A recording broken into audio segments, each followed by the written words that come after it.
Hi, I'm Iyare, welcome to Fantastic Realm. This week we'll be taking a look at Dark Reign in the shape of Dark Avengers. We'll see the end of Robin's current series as we know it, and we'll see the beginning of a new series based on 70s movie favourite, The Warriors.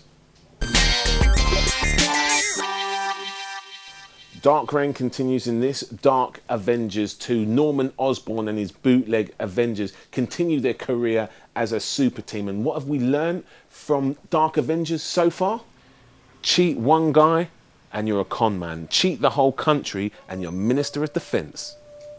There's so much that's good about this book. Bendis has crafted a story which hits beats that are comedic, dramatic, and action-packed, and he balances them all greatly against each other. It's beautifully done. And also what's great about this book is the art by Diodato's art on this, especially the layouts, just seem to propel this book along, making it really pacey and fun to read, okay? So if you haven't been following the Avengers, or excuse me, the Dark Avengers, basically it's like the Avengers you remember, except every character is a morally bankrupt scumbag who's reprehensible. And if that is your sort of thing, you are going to love this. Dark Avengers #2 on your shelves this week.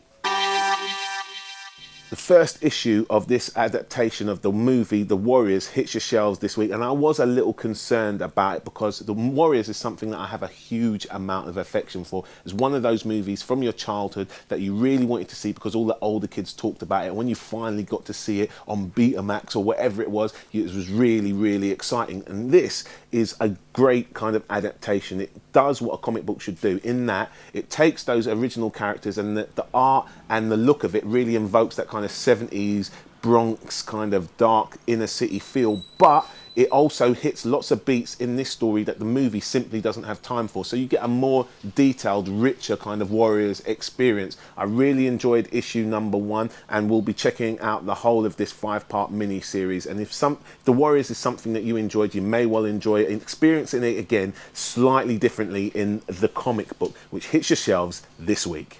Folks say, if you're feeling the show, tell all your friends. Oh, that's not right. Try to make Hulk sound like idiot. Hulk smash! Slightly sad moment here as Robin's final issue hits the stands this week. Now, he's a well underrated character, and he takes a bit of a kicking and takes a bit of a hard time, mostly because of that 60s Batman TV series, all of that holy this or holy that Batman. But don't get it twisted, Robin's a great character, as is evidenced in this particular story. The confrontation between Robin and Lady Shiva in this book is worth the price of admission on its own. All right, now obviously there will be some sort of new series coming along in which we'll see the character Robin, but for the moment his own series ends with this issue, and it's well worth your attention. It's out this week, Robin 183, the final issue.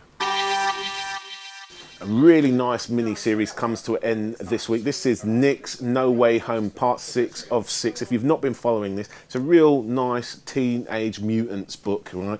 Bit of a convoluted story, bit teenage angsty, but still well worth reading, and a beautiful art style to this book, right? And it kind of takes in mutant powers, communing with the dead, the afterlife, all sorts of things kind of make an appearance in this book. It's very richly done, very not easy to follow without being overly simplistic. I've really enjoyed this series and I highly recommend it. It's well worth you checking out. NYX No Way Home, issue #6 of 6 on your shelves this week.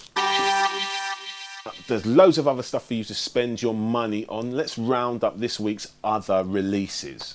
After last week where I took a bit of a kicking for kind of not showing DC a lot of love, there's loads of DC stuff out there that's worth checking out. Make sure you have a look at Black Lightning Year 1. Issue #4 of 6 is out this week.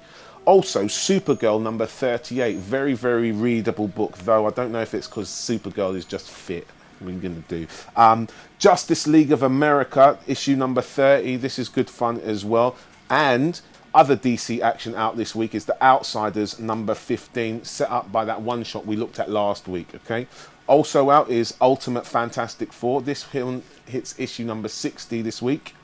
If you've been following Spider-Man, it's been great fun. Issue #587 comes out, continuing the character assassination storyline. And if that isn't enough Spider-Man action for you, Spider-Man Noir #3 of 4 is also on your shelves this week.